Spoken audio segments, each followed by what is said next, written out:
نستغفرك ونتوب إليك وصلى الله على سيدنا محمد وآله وصحبه وسلم. وبعد قال الإمام حجة الإسلام الغزالي رحمه الله ونفعنا به وبكم.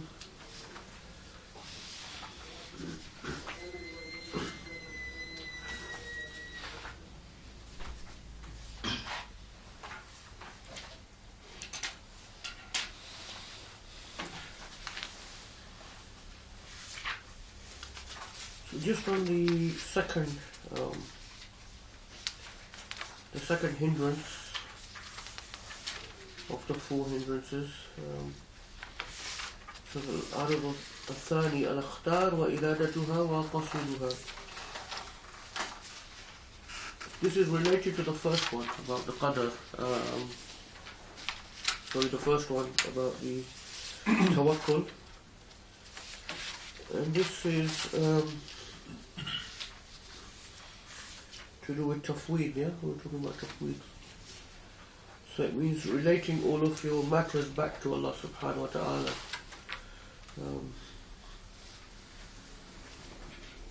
Yeah. Remember where we got up to? Yeah, it was the قال النبي صلى الله عليه وسلم إياكم الطمع إنه فقر حاضر. That was the last thing. Okay.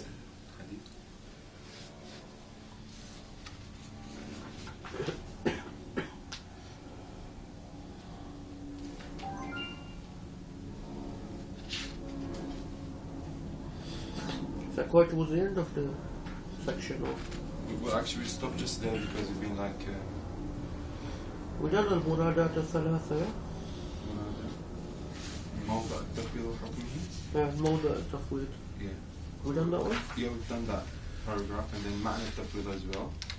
And then you have this couple of ayats. إنا نطمع وإنا نفرح. Yeah. And then afterwards there's the hadith. And just there. Okay. We stopped just there.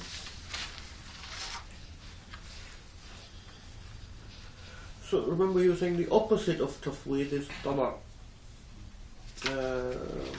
In some ways can be considered the opposite. So tama' meaning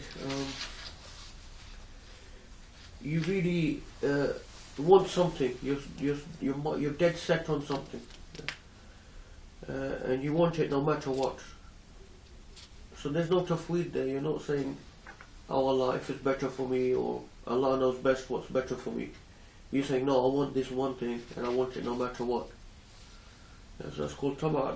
That's opposite of tafweed. Tafweed is, "Oh Allah, you know what's better for me. I really want this job. Let's say, I really want this job, but really Allah, you know what's better for me in my deen and in my akhirah and in my dunya as well. So my dunya and my akhirah, you know what's better for me. So if it's better for me, then please, like you say in istikhara, if it's better for me, then give me tawfiq to do it." But tama' is like, no, I want this thing, no matter what. And you're not doing tafweed, you're not putting it back to Allah subhanahu wa ta'ala.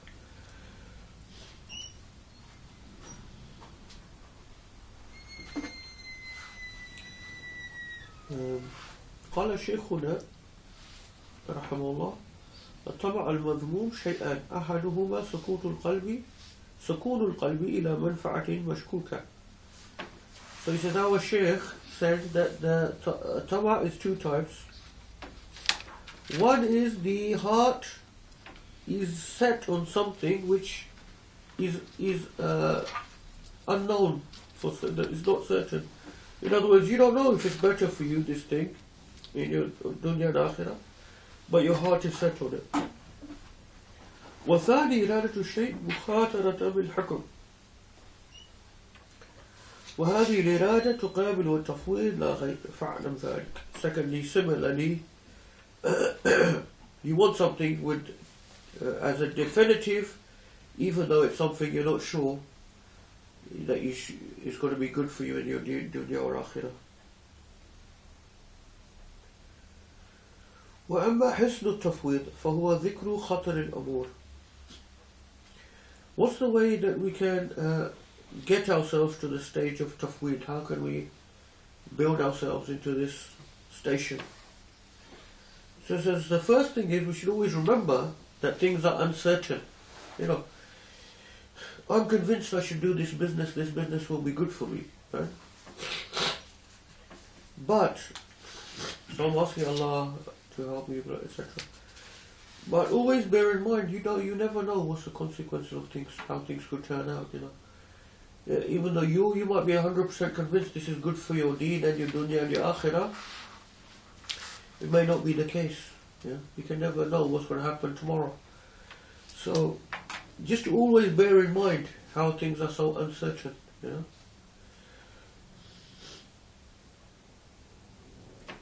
وإمكان الهلاك والفساد فيها وحسن حسنه ذكر عجزك عن الاعتصام عن ضروب الخطر. And then the way to preserve that is also to then think about your incapacity in the face of all of these uncertainties, how you're completely incapable, ajiz. You have no power over all of these things that are decreed. So just to always remember that, then you feel that you're in the hands of Allah subhanahu wa ta'ala, so then you will do tafweed. If we feel that we're powerless in front of Allah subhanahu wa ta'ala, then we will do tafweed. So that's the state of mind we have to put ourselves into. The human being, by his nature, his nafs, his ego, makes him feel like he has power. That he's a controller of his own destiny. That's the nature of our nafs. Makes us feel that we have some power, So we have to actually bring it back to reality, to understand it has no power in front of Allah subhanahu wa ta'ala.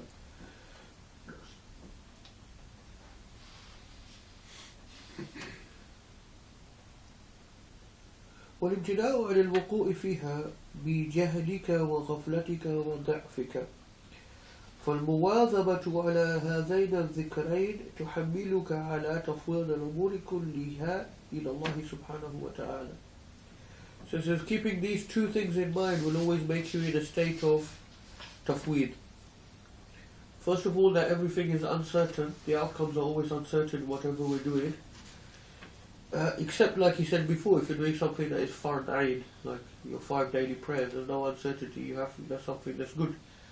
But everything else, there's always uncertainty. So you bear that in mind. And then secondly, remember your incapacity to control events.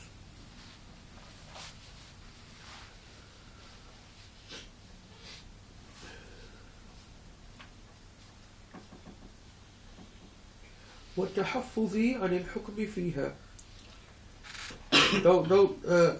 Don't think of things as certain outcomes when you know that they could be uncertain. والامتناع عن إرادتها إلا بشرط الخير والصلاح. So you don't do anything except by saying, oh Allah, if it is good in it, that if it is good for my dunya and akhirah and my deen. فهذه وبالله التوفيق. فإن قيل ما هذا الخطر الذي يوجبون التفويض لأجله في الأمور. فاعلم أن الخطر في الجملة خطران. So it says, if someone were to ask, what is this uncertainty that you're talking about exactly? Can you explain further? What is this uncertainty or risk in things that we do that requires tafweed? So it says, you should know that this uncertainty is two types. الأول خطر الشك بأنه يكون أو لا يكون أو أنك تصل إليه أو لا تصل وهذا يحتاج إلى الاستثناء ويقع في باب النية والأمل. والثاني خطر الفساد. So it said you can divide into two categories of uncertainty. One is a type you cannot be certain if you're going to complete something or to be able to do something. The second one is, you know you're going to do the thing, but you're not certain if it's going to be accepted or if it's going to become corrupted. So both are two different types of uncertainty that can come in any action that you decide to do.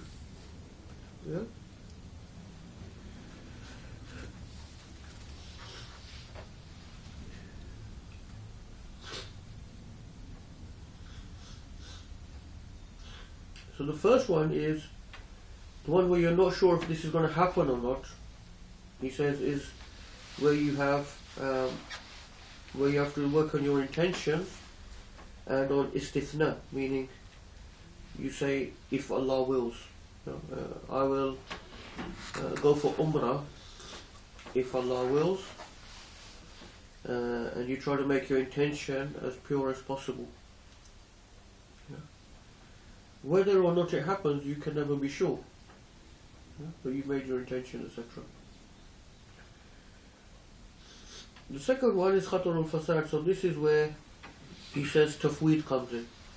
So this is something now, say, you set out on your Umrah. Now you do tafweed. You say, oh Allah, you know best.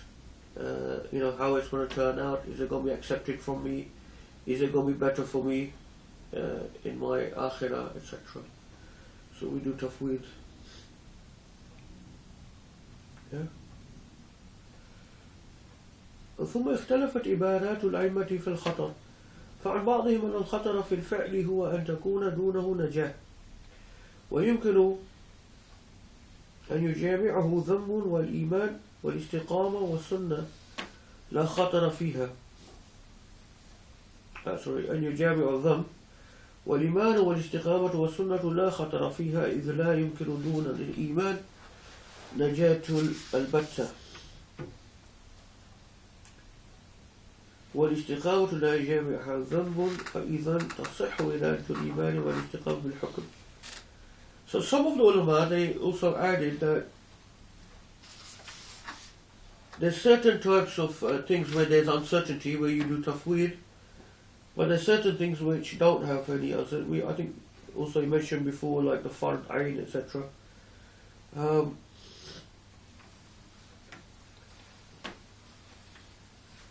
So, for example, something like Iman, there's no possibility of any sin being present or mixed with that. So, if you make an intention for Iman, you don't make it with tafweed. It's something that's definite, so like the 5 daily prayers. You wouldn't say, I should pray Dhuhr. Allah knows best if it's good for me to pray or not, because you know for certainty. So similarly with Iman, you don't have to make tafweed of having Iman, of being a mu'min. And there's also some other examples like istiqama. Istiqama means to being steadfast upon your deen. There's no question that that's something that's required. So that's why I'm saying, yes, in these cases you don't have to have tafweed. وقال الأستاذ رحمه الله الخطر في الفعل ما يمكن أن يعترض فيه ما يكون الاشتغال بالعارض أولى من الإقدام على ذلك الفعل وذلك يقع في المباحات والسنن والفرائض. He says قال الأستاذ, once again referring to one of his teachers رحمه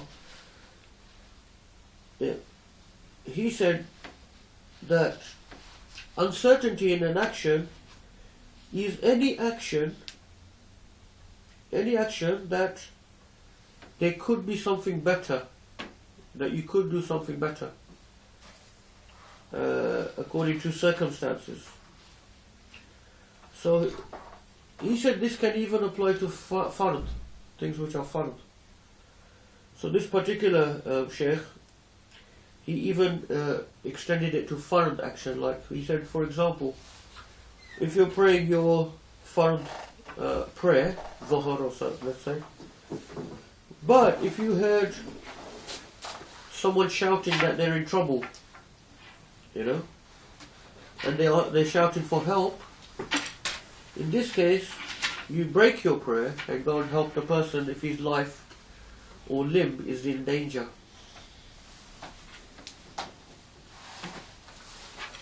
So he's saying even with the fard, there is possibility that something else could be more priority. So therefore, you could even do tafweed with that action. Technically speaking. Do you see what I mean? Because there are certain occasions where the fard even could be, if you carried on praying your fard and then someone was killed, which you could have saved, you would be sinful in that case. So there's a certain case where even your fard action can become sinful. ألا ترى أن من تضيق عليه وقت الصلاة وقصد أداءها فقصده غريق أو حريق يمكنه إنقاذه فالاشتغال بإنقاذه أولى من الإقبال على الصلاة فلا تصح إذن إرادة المباحات والنوافل والكثير من الفرائض بالحكم. So he said, even you can't even say the fard are definite. You have to always have tafweed even in those cases. So those occasions when you're allowed to break the prayer are mentioned in books of fiqh. Does anyone remember for people who's attended the fiqh in the past, what's the condition for breaking a nafal prayer? It's different from breaking a nafal prayer and a fard prayer. Does anyone remember what's the difference? It's to do with if your parents call you while you're praying. Does anyone remember? Any guesses? There's a difference between nafal and fard, it's particularly if your parents are calling you. You can break it if you do the nafal, but not if you're doing the fard. Yeah, roughly speaking, yeah. If you're praying nafal and your parents are calling you, some scholars said you can break. Some said you should actually break it because obeying a parent is wajib and you're engaged in nafal. But if you're praying your fard, most scholars said that you shouldn't break the prayer if your parents call you, unless obviously they call you for help or something like that, or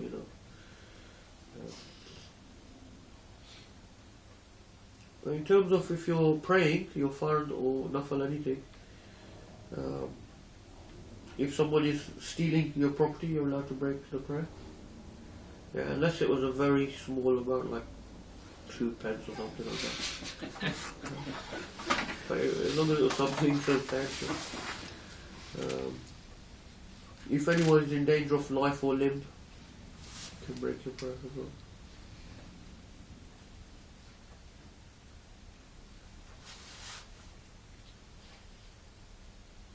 I had a difficult one recently. We were praying fard. Myself and one another brother, he came with me to see a patient in mental health, and we had to pray our Maghrib outside because we ran out of time. So we were just praying in a car park, and we start praying Maghrib, and then I had some notes, patient's notes from me, confidential, about his life and everything.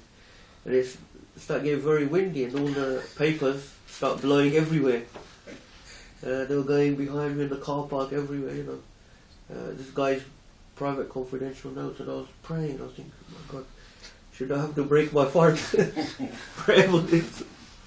And after a few seconds, I decided I should break the prayer. So I broke the prayer to pick up the notes. That was quite difficult because, I wasn't sure really about that one. But I think I would stick to that because it's quite serious, Someone's very confidential notes about his life and everything, and his history, criminal record, everything is in there. It's flying around the whole car park.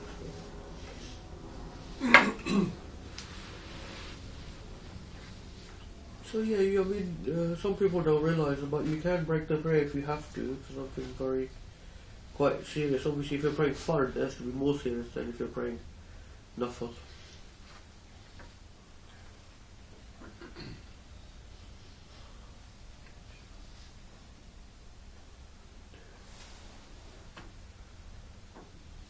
What do you think, Umar? Would you agree with that fatwa? Or?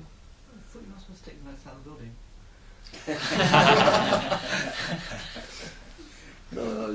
You can if you're going to see someone remotely, you know.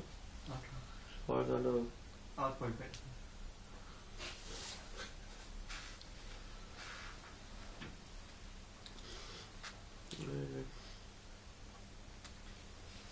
So that was a bit of a just a sidetrack on that, but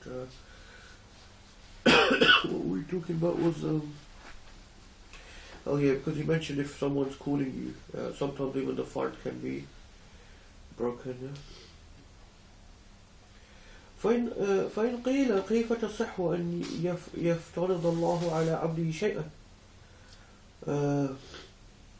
ويوعده على تركه ثم لا يكون له صلاح في فعله.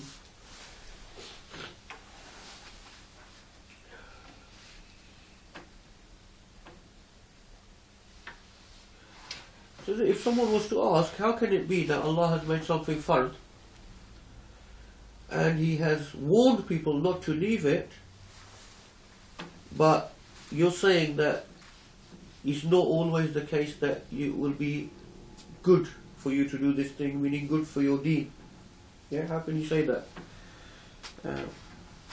فاعلم أن شيخنا رحمه الله قال إن الله تعالى لا يأمر العبد بشيء إلا وفيه صلاحه إذا تجرد عن الأوارد.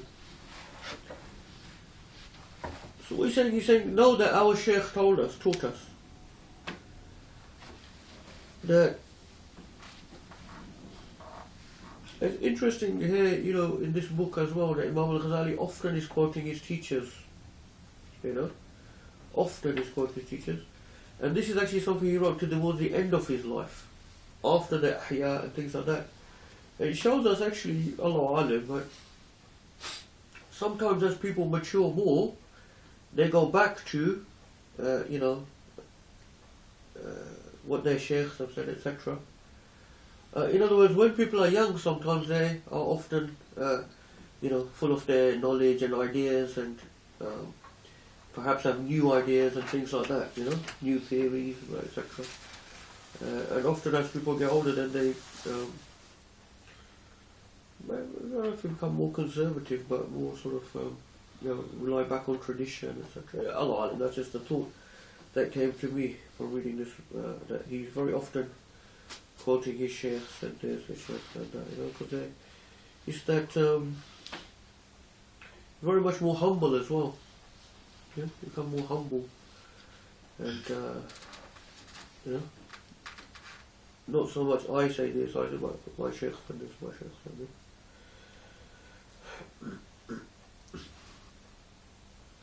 Anyway, so he says, the Shaykh told us that Allah subhanahu wa ta'ala only command a slave to do something which has got good for him, but as long as certain things don't corrupt that action. Yeah? So the question was, how can we command you to do something and it's not good for us, you know, like the fard prayer, for example. But he's saying, yes, it is always good for you what Allah has commanded, but unless something happens to corrupt that thing. For example, our intentions, etc. ولا يضيق عليه فعلا فرضا بحيث لا معدل له عنه إلا وله فيه صلاح. وإنما ربما يسبب الله تعالى له عذرا لأجله يكون المعدول عن أحد المأمورين أولى من الانشغال بالآخر كما ذكرنا. فيكون العبد في ذلك معذورا بل مأجورا لا بترك هذا الفرض بل بفعل الفرض الذي هو أولى. So, in the example given before, if you're doing a fard prayer and someone is about to be hurt or killed, you have to break the prayer and do that. If you carry on praying, it's going to be harmful for you. It's going to be probably sinful, especially if someone was to die or be harmed seriously.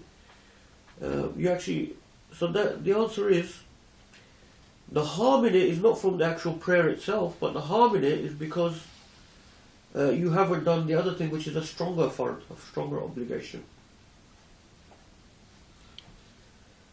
See, when the Sahaba, they were in the jihad once, they had to do qada of several prayers, you know? Because of the fighting was so intense, and they just couldn't get the time during the fighting to pray their prayer. The Prophet ﷺ as well was with them, So they had to then make qada afterwards. So another example where that thing took priority over that other thing. Even though the prayer is an extremely high priority, there's very seldom something will take priority over the fard prayer. But it can happen like in these cases. Why? In this case it was for the deen, the survival of the deen.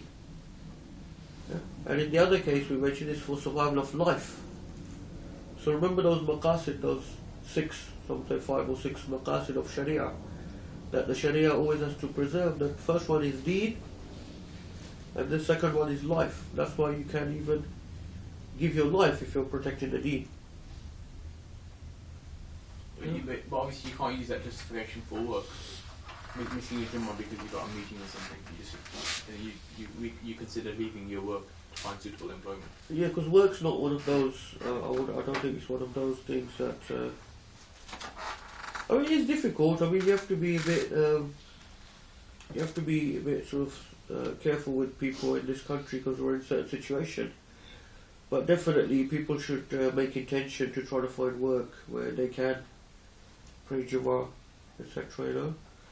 I mean, if someone came to me and said, I can't pray Jummah at my work, what should I do? I wouldn't say to him, leave tomorrow. But I'd say to him, look, try to find something else, you know, where you can pray Jummah as well. So, give people some time to try to, rearrange the situation. In most of the work environment, it will be very difficult. You can avoid, I mean, sometimes there is a meeting that you are responsible for. You can say, no, we delay it later or do it earlier. But if someone calls a meeting at that time, it is very difficult. And no matter where, most of the working environment that I've been in is not so easy. And you try your best, but there's times that you... I think you work out on your own. I mean, I know brothers that put out of office on for the 1 hour for Jummah. That's fine. If it's up to you and you're working on it, you can do that. But if there's a meeting set at 1:30. No. What I'm trying to say is that they just block out the year for the 6 months of the year. They put it 1 till 2, right. And for the second 6 months of the year, they put it 6 to 12. So they block it out from that, and that's reoccurring every year. Also, it looks like you have a meeting. Yeah. So that's it. Because I mean, it comes back to the thing is, if our risk is already written, Allah subhanahu wa ta'ala just wants to test us to see our reaction. So our provision, whether we get it written through the form of that job or another job, it's written, but it doesn't mean you abandon your fara'id. That's just my take on Shaykh, and correct me if I'm wrong.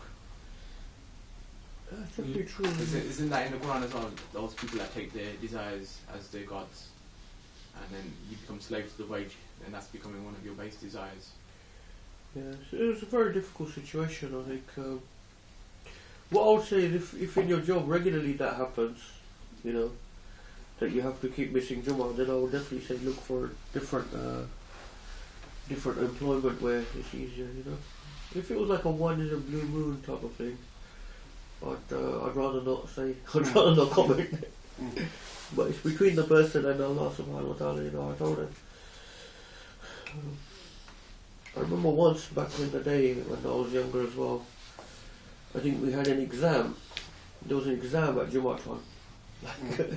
An exam. You can't ask people to change the exam time.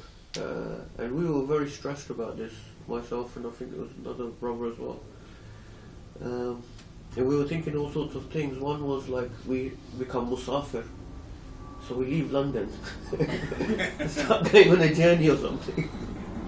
So then we don't have to technically pray Jummah, It's no longer fun stuff, things like that, But I think even that was difficult because once you come back into London, you're no longer.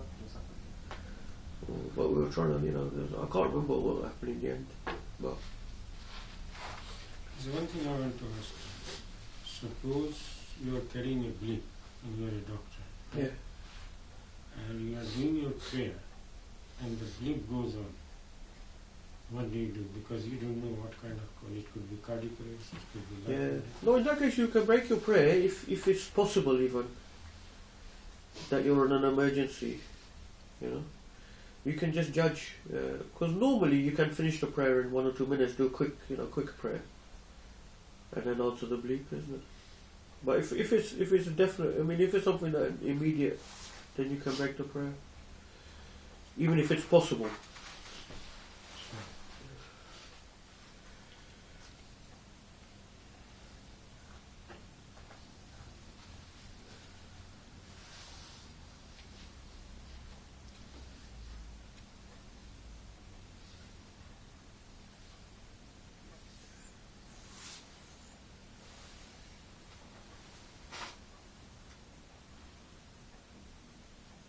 ولقد سمعت الإمام رحمه الله في هذه المسألة يقول إنما افترض الله على عباده من الصلاة والحج والصوم ونحوه ففيها صلاح لا محالة للأبد وصحت إرادتها بالحكم واتفق رأينا على ذلك. So then he mentions another Shaykh who said anything that is fun, like the Salah, the Hajj, Saum of Ramadan, etc. These things we definitely know that there's our good in them, so we don't have to have tafweed. So he's just still carrying on that discussion. You know, there was one that said even in those matters you still need tafweed. You know, so just giving a few different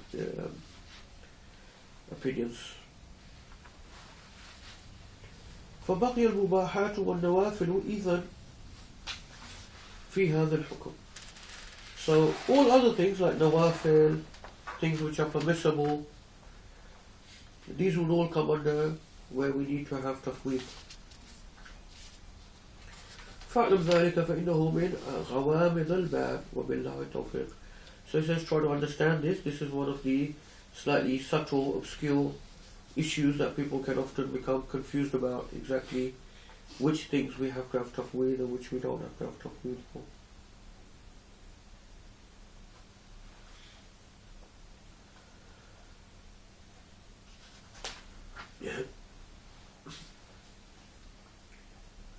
فإن قيل فهل يأمن المفوض الهلاك والفساد والدار دار محنة. This is the sort of question that Dr. Jamil would probably have asked if he was there. It says, what if someone asked the question that the person who does tafweed, is he safe then in the action from any type of corruption or destruction? In other words, if I do tafweed, does it guarantee that the thing is going to be good? You know, should I start this business? Oh Allah, you know best. That's tafweed, you know. You ask Allah if He knows what's best for it. Does that mean that I'm guaranteed that the thing won't go wrong? It appears to be. And like I said before, when things go wrong, what it appears to us to go wrong, it doesn't necessarily mean that the thing has gone wrong anyway. We can never be sure. You know, if your business collapses, it might feel to you this is going really wrong, this is really bad, but you don't know. If the business had not collapsed in that way, what would have happened otherwise? It could have been worse. You know, your life took a certain turn. If it hadn't, things could have been much worse. You don't know. We don't know anything really, you know. What's the different possibilities that could happen to us, you know? It's like if you're driving a car down one road and then you think to yourself, actually today I think I'll just take the other route home, yeah? You don't have any particular reason, but you just feel like going the other way. So you take the other route, and then if you had taken that route, there would have been like a big car accident or something, you know? You could have been killed. You don't know. We never know what sort of ibtila'at are out there. This is why the ulama say, if you make dua and you feel that your dua has not been answered, what thing you're asking for, we shouldn't feel any type of despair about that, because for all we know, something much worse could have been averted from us. A big disaster, a calamity that was going to happen to us could have been averted because of that dua. It's impossible for us to know. Yeah, so it's very important to just, this is what's all about, you know, just tafweed and tawakkul and just being pleased with whatever Allah has decreed for us, you know.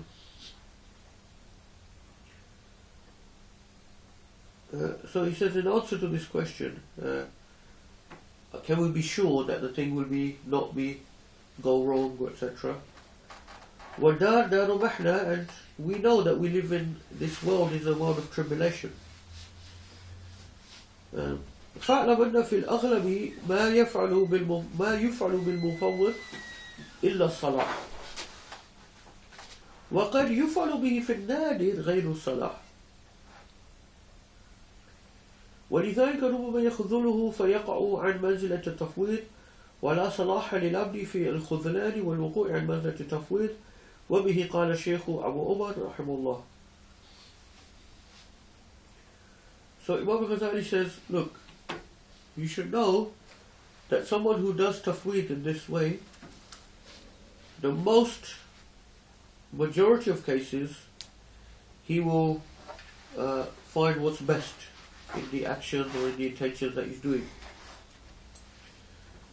But occasionally, or nadir means like rarely, you'll find the person will still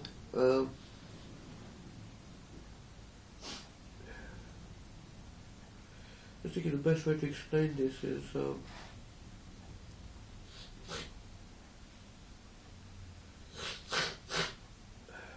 you look at the translation. How to translate that slight bit, right? Says to answer this question is that most probably he becomes secure from all sorts of risks, but in very rare cases just the opposite may happen, and in such a situation the man becomes disgraced, and then he no more remains in the position of taqweed. And then he says this is what Shaykh Abu Umar said. And the next bit? The next bit is it has also been said by some that as a result of taqweed a man achieves only goodness and virtue in all the affairs entrusted to Allah and remains protected from risks and disgrace. And my Shaykh Rahimahullah regards this as the right and desirable view, because what would be good of taqweed if this did not procure a hope of security from destruction and evils? Okay, I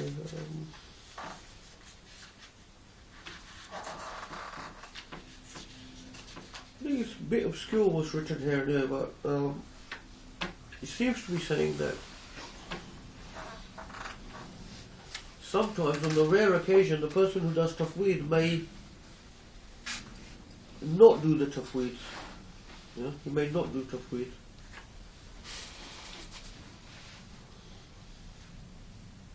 ولذلك ربما يخذله فيقع عن منزلة التفويض ولا صلاح للعبد في الخذلان والوقوع عن منزلة التفويض. So I'm not really sure what the point is there, to be honest. Are you following the Arabic? Yeah. What do you make of it? Yeah, it's a bit difficult because it sounds like the opposite, but Allah Alam, it's just maybe like if someone's doing tafweed and then afterwards if Allah just make it as a test for him, and then if he got like some suspicion that this is not good for him, even if it was khudlan, then he will not be in that situation, or in this manzila, which is manzil tafweed. Allah, it's a bit difficult because I don't think they've translated it very well either. But it's a bit obscure anyway. I think this is just I think this is just suggesting just as a result of tafweed that a man only achieves goodness and virtue. Yeah, that was the second opinion, isn't it? After that as well, it says, yeah. But in the first one, it said fin nadir, like rarely the person may not find salah, but وَلِذَلِكَ رُبَّمَا يَخْذُلُهُ. Oh, I see. No, I see what you're saying. Yeah. Yeah, no, it makes sense. وَلِذَلِكَ. So, on a rare occasion, he may not find the thing has gone good for him, and because of that, يَخْذُلُهُ تَفْوِيد. Then he no longer does tafweed. You see what I mean? He was someone who did tafweed, he was someone who was doing this tafweed, but then he found things going wrong, so it's almost like sort of losing his iman, or then no longer being on that manzilat tafweed. Yeah? So that was the one opinion, that occasionally it doesn't necessarily guarantee that there will always be salah. وقيل لا يفعل بالمفوض إلا ما فيه صلاحه فيما فوضه إلى الله سبحانه. والخذلان والقصور عن منزلة التفويض مما لا يقع فيه التفويض إذ لا يشك في فساد ذلك. We've already mentioned what the second one says. والتفويض إنما يقع فيما يشك في فساده وصلاحه. وهذا أولى القولين عند شيوخ شيخنا رحمه الله إذ لولا ذلك لما قويت الباعثة على التفويض. So he says the stronger opinion and what his sheikhs have taken is that if we do tafweed, we'll always find what is best in the outcome of things. And he says this is the stronger opinion, and this makes sense because otherwise people would not feel the need to do tafweed if it wasn't the case that it always led to something good. فإن قيل فهل يجب أن يفعل بالمفوض إلا ما هو الأفضل؟ فاعلم أن الإجابة مستحيل في حق الله تعالى ولا يجب على العباد عليه شيء. Now he's gone into a certain slightly obscure point because this is to do more with Aqidah and more to do with the old debate with the Mu'tazila. So he says, if someone were to ask, is it wajib upon Allah to always do what is afdal, what is the best outcome for someone who done tafweed? Remember we talked about this in the past as well. The Ahl Sunnah wal Jama'ah, they didn't like to say something is wajib for Allah. Yeah? Whereas the Mu'tazilites, they did say that, precisely said that. It's wajib upon Allah to do what is, always to do what is best. It's more of a semantic debate in some ways, just about the way you took wording things really. Because both agreed that Allah does only good. Allah doesn't do bad or dhulam, etc. But it's just that particular way to phrase it, is it wajib upon him? Is something wajib upon him? That, for Ahl Sunnah wal Jama'ah, consider that a problem. How can it be wajib upon him? How can anyone make something wajib upon him? Because it would mean that there's something other than Allah, some sort of force. You see what I mean? There has to be some sort of force that is enforcing it on him. For the Mu'tazilites were rationalists. In a way, they were putting reason as a power that was able to then affect Allah subhanahu wa ta'ala, if you could look at it that way as well. That rationality itself was imposing it upon Allah subhanahu wa ta'ala. You see what I mean?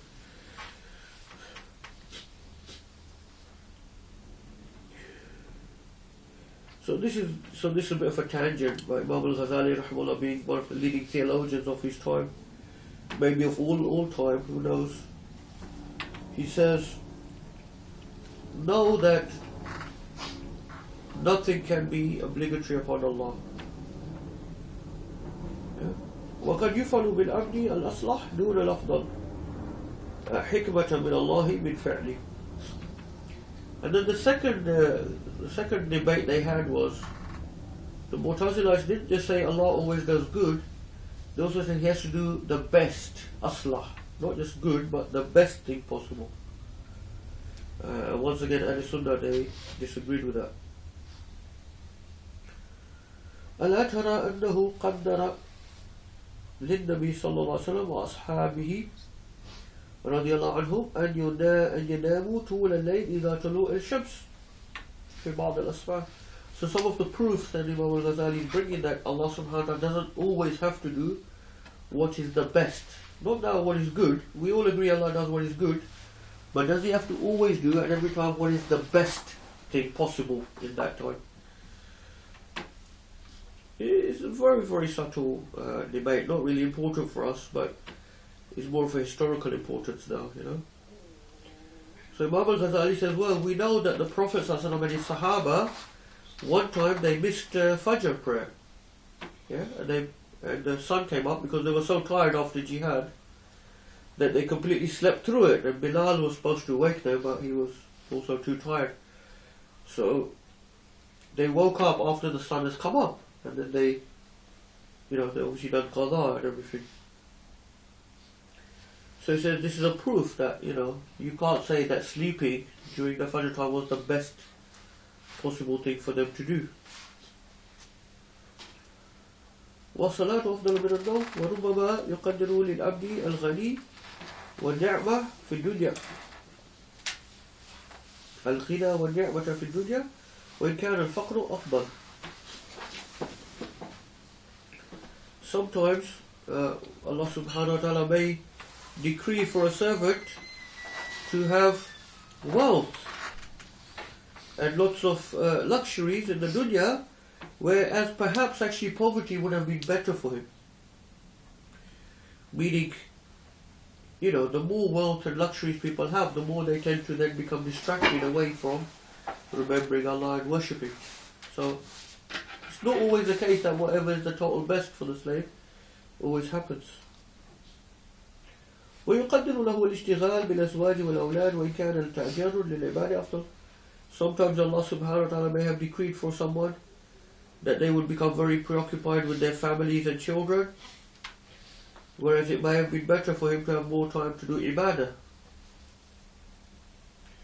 فإنه خبير بعباده بصير. Allah subhanahu wa ta'ala is most all-knowing and seeing of his slaves.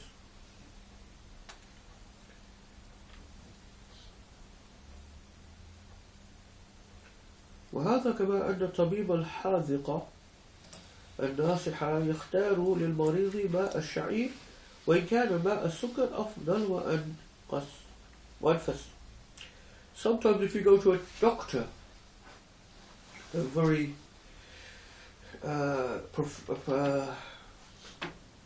skilled doctor, he may give you for medical purposes barley water,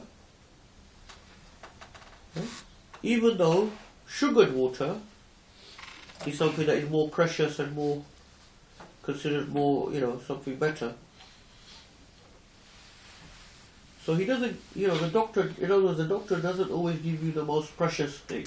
He gives you what you need for your illness, if you see what I mean. Yeah? لما علم أن صلاح علته في الشعير, because the doctor knows it's the barley water that's going to cure this particular illness that you have. والمقصود للعبد النجاة من الهلاك لا الفضل والشرف مع الفساد والهلاك. What the person needs, he wants to get better from the illness. He doesn't care that sugar water is better, more precious, more expensive than barley water. What he needs is to get better from that illness. So this is just all then trying to prove the point that it's not always has to be done what is afdal. What is the best is not always what is required or what Allah subhanahu wa ta'ala has to do.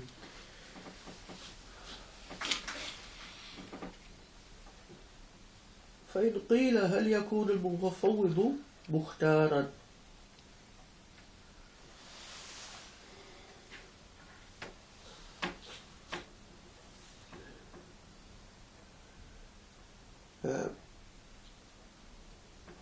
فاعلم أن الصحيح عند علمائنا أنه يكون مختارا ولا يقدح في تفويضه، وذلك أن المعنى فيه إذا كان له صلاح في المفضول والأفضل هو يريد من الله تعالى أن يسمي ما له الأفضل، كما أن المريض يقول للطبيب اجعل دوائي ماء السكر دون ماء الشعير. Now, then a related question to the previous point.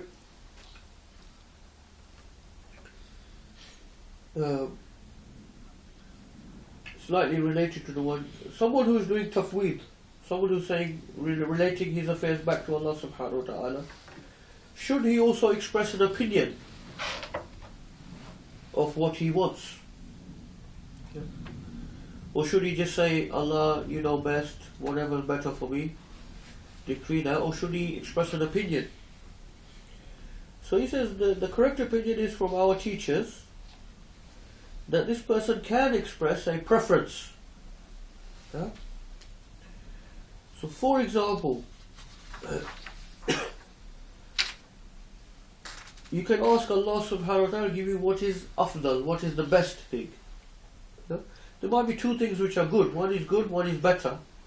You can ask Allah to give you what is the best. So you see, it's just related to the Mu'tazila and Al-Sunnah dispute. That Allah can do good, but He can also do what is better. You see what I mean? The good and better issue. Which I think is problematic, to be honest. It's not really an issue for us.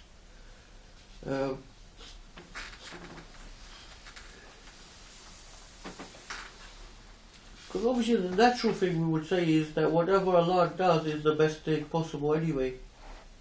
If you see what I mean. But that's more like the Mu'tazilite point of view. Yeah, that He always does what is best.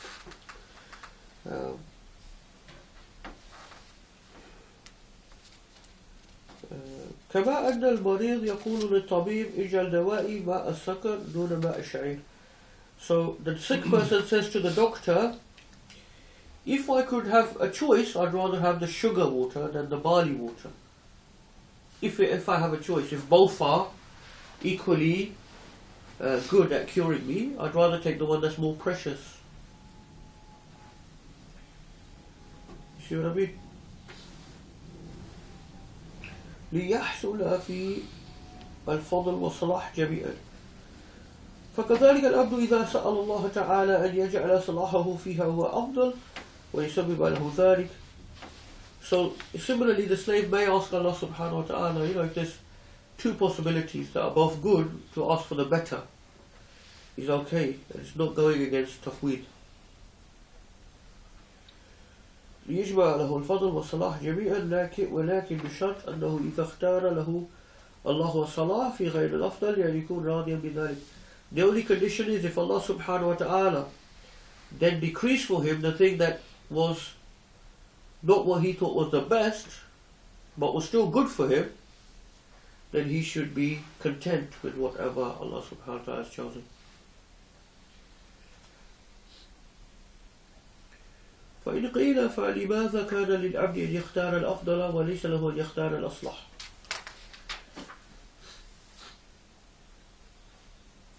And then once again, a bit of an old historical difference, that we don't need to really get bogged down in. But the question is, why is it that that a slave is allowed to ask Allah for the afdal, for the best, but he's not allowed to ask Allah for aslah, what is most good, what is most good for him. So he's going to say, what's the difference between afdal and aslah? فاعلم أن الفرق بينهما أن العبد يعرف الأفضل من المفضول. The slave can recognize what is better, afdal. ولا يعرف الصلاح من الفساد ليريده بالحكم. However, the slave has got no way of knowing where is the salah or the aslah which is more rectifying for his deed. What is the thing that is most rectifying for his deed?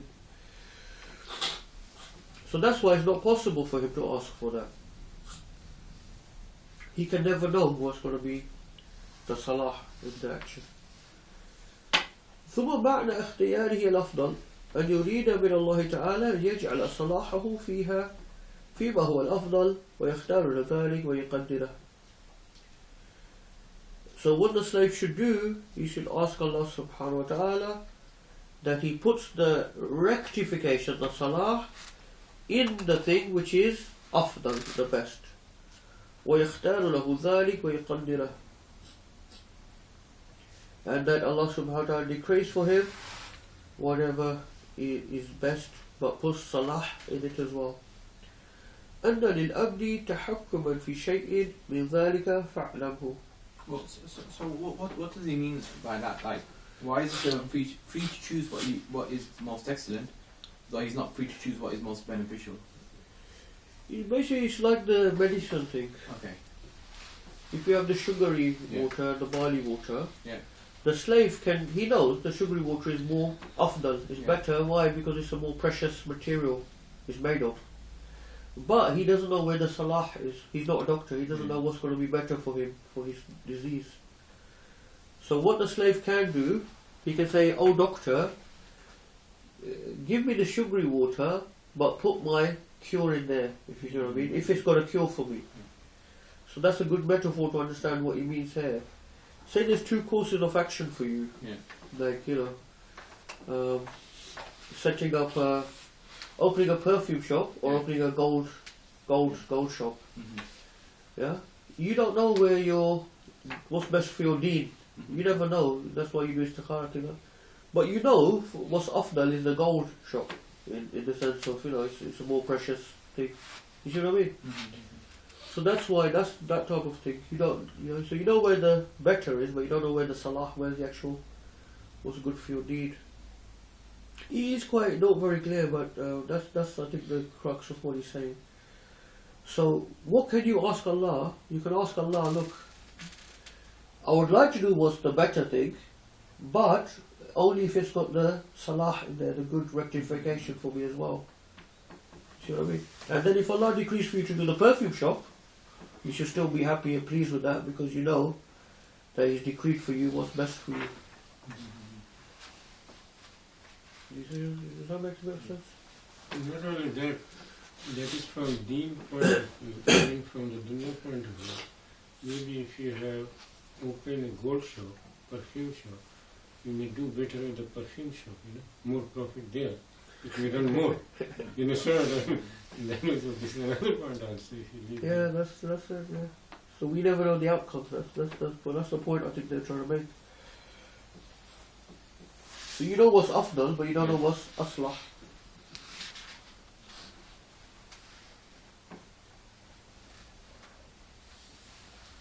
I guess probably it doesn't make much sense in English, I'm guessing, the way they've translated it. Did it make sense to you when you read it?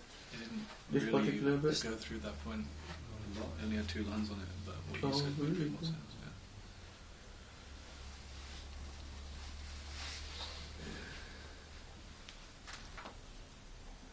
فهذه جملة من دقيق هذا العلم وأسراره.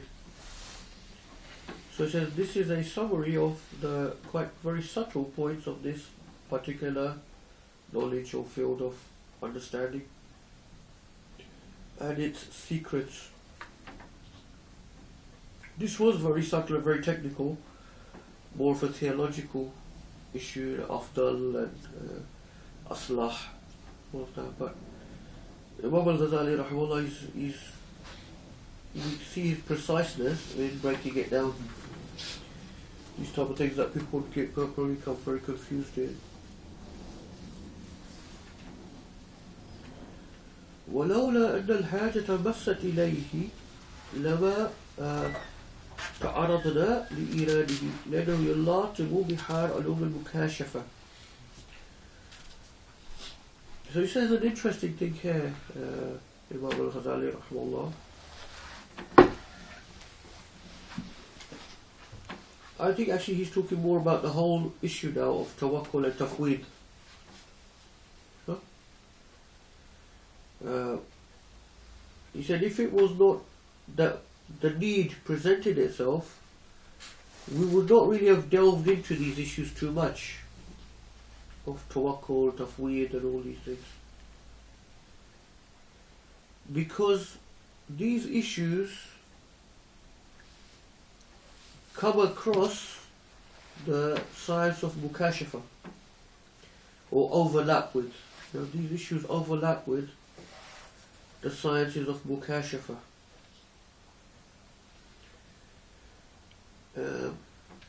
So that's interesting because he hasn't really mentioned this in this book so far, because this book is very much based at a level where every Muslim can access, even those who believe in tasawwuf, Sufis, or don't believe in Sufism. This is meant to be a book for everyone. Yeah? So it hasn't got anything controversial or anything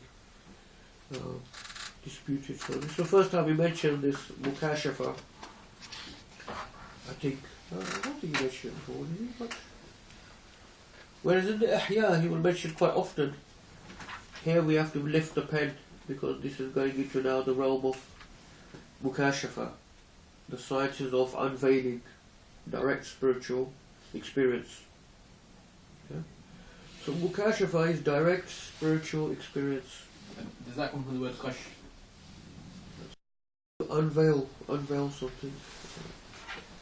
So there's this idea that there are certain things that are beyond what can be understood through written word or through reading books.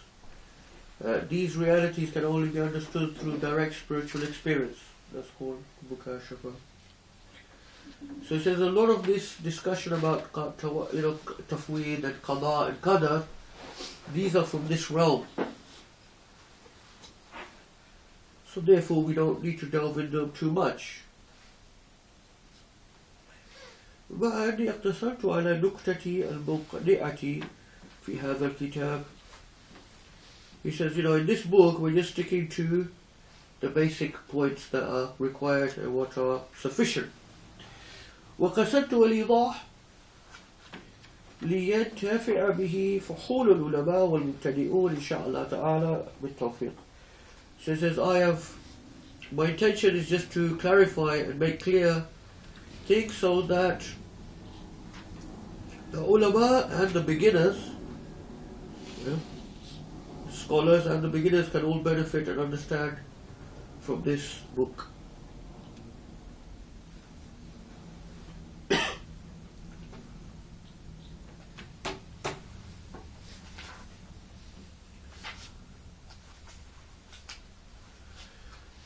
Go for 5 more minutes or so, inshallah, but it's a little bit early today. The third hindrance. So these are linked. These all seem to be linked. Yeah. So first we had tawakkul, then we had tafweed, and now we got al-qada wa wurud and wa'i. So they're all linked, really. These hindrances, aren't they? إنما كفايته في الرضا به فعليك أن ترضى بقضاء الله عز وجل وذلك لأمرين. So it says the thing with qada means what Allah has decreed. You heard of the word qadi, same root, yeah, qada. So the qadi is the one who decides, he decrees, he decides. Qada yaqdi, to decide the matter, right? It also means in Arabic to kill as well. So in other words, it's giving you a finality. That's it. It's over. The person's decided. The qadi is the one who makes that decision, and that's it.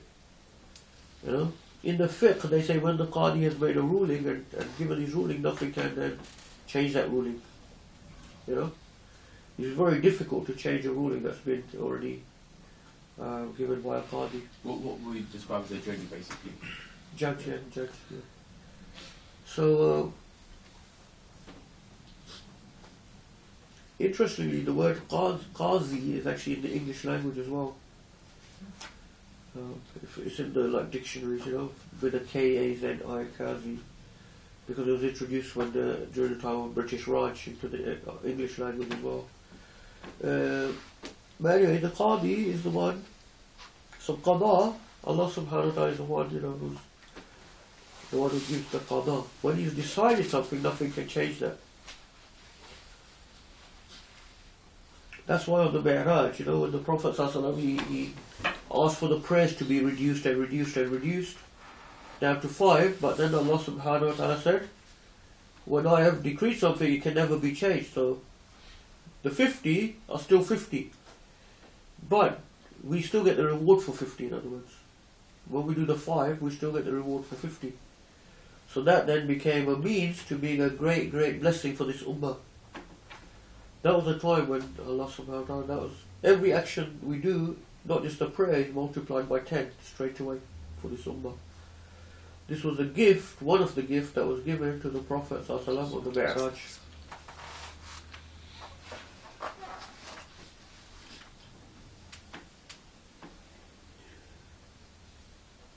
It's an awesome gift, yeah. When you go to someone's house, they normally give you a gift. Like they have a tradition amongst certain Muslim cultures, like Arabs, they still have that tradition as well. If you go to their house, especially if it's the first time you've been to someone's house, they give you like a gift, something, They still do that over really? No, not much. No. In Syria they still do, but what they have like a bowl of sweets. They have a bowl of sweets, so when someone comes, they will give you something before you leave. So it's like the remnant of that culture. But in the past, they always used to have that. If you go, especially if you go to a king or so, someone great, they would give you a gift. So when the Prophet ﷺ went to the presence of Allah subhanahu wa ta'ala, these were the things he was given, the gifts, the 5 daily prayers, the 10 times multiplication of any good act that is done by any Muslim, and the last 2 ayahs of Surah Al-Baqarah were given to him at the Mi'raj.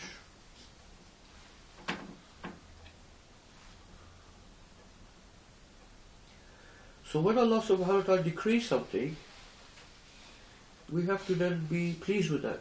So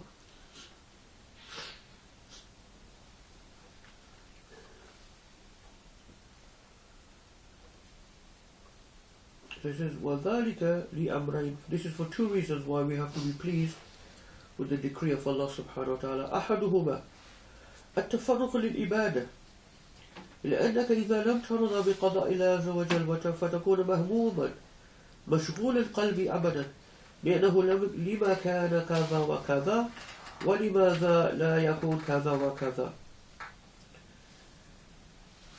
The first reason is because if we're not pleased with the decree of Allah subhanahu wa ta'ala, we will never be free to worship Him. Our hearts will never be free. Because we're always thinking, oh, if only so-and-so had happened. Oh, if only so-and-so thing will happen. So you can see how this is all linked up to tawakkul and tafweed. They're all related. So it's very important to get beyond this stage for the person who wants to engage in ibadah. To get beyond this stage of having concerns about things and worries, anxieties. So this is the thing, that's a message that's coming across, that we have to somehow lift ourselves beyond this stage of being preoccupied with worries and anxieties about things to do with rizq, to do with dunyawi matters, to do with business, to do with this, to do with that. Because always things will happen in the world. There'll always be things that will be preoccupying us. Then how can we really be focused on our ibadah? How can we really, be empty? Our heart is empty, so we can really focus and do dhikr. Because dhikr is the core of our ibadah. If we can't remember Allah subhanahu wa ta'ala without being preoccupied with all these other thoughts and distractions. So the way to do that is to teach ourselves how we just have to respect the decree of Allah. Whatever thing has just happened, it was the decree of Allah subhanahu wa ta'ala. Don't worry about the people that were involved, because it was Allah subhanahu wa ta'ala's decree. Don't try to see beyond the means that were used. And just see it as the decree of Allah subhanahu wa ta'ala. It's like the person who killed Sayyidina Hamza, Wahshi. He killed Sayyidina Hamza. Sayyidina Hamza was one of the very, very closest people to the Prophet ﷺ, like very, very deeply beloved to him, because he was his uncle, but they were of similar age. He was of similar age, same age as the Prophet ﷺ, just a couple of years different. So they had actually grown up together. Very close to each other. So when Sayyidina Hamza radiallahu anhu was killed by the slave who was called Wahshi, who was the expert thrower of the spear, and Abu Sufyan's wife had hired him just to kill Sayyidina Hamza, etc., for revenge, etc. But later on, then Wahshi, he became Muslim. So this is just teaching us not to confuse the means with the one who decrees. Yeah? Because, that person then is forgiven all of his sins. When he became Muslim, when he took Shahada, he was forgiven all of his sins. They're just teaching us, Similarly, someone could do something terrible to us or to our families. Or, in jihad, the person kills so many Muslims, then he becomes Muslim himself. And then he starts fighting for the side of the Muslims. So, there's no point getting... it's difficult for us, but we have to then train ourselves to get beyond seeing these means that things are happening, but they're happening by the decree of Allah subhanahu wa ta'ala. And if things are difficult, then we have to just really have sabr and recognize that it's from Allah subhanahu wa ta'ala.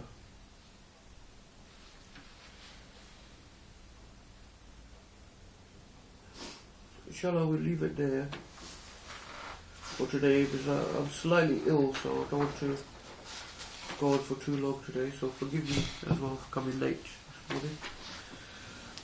Jazallahu anna Sayyidina Muhammad sallallahu alayhi wa sallam. Jazallahu anna Sayyidina Muhammad sallallahu alayhi wa sallam.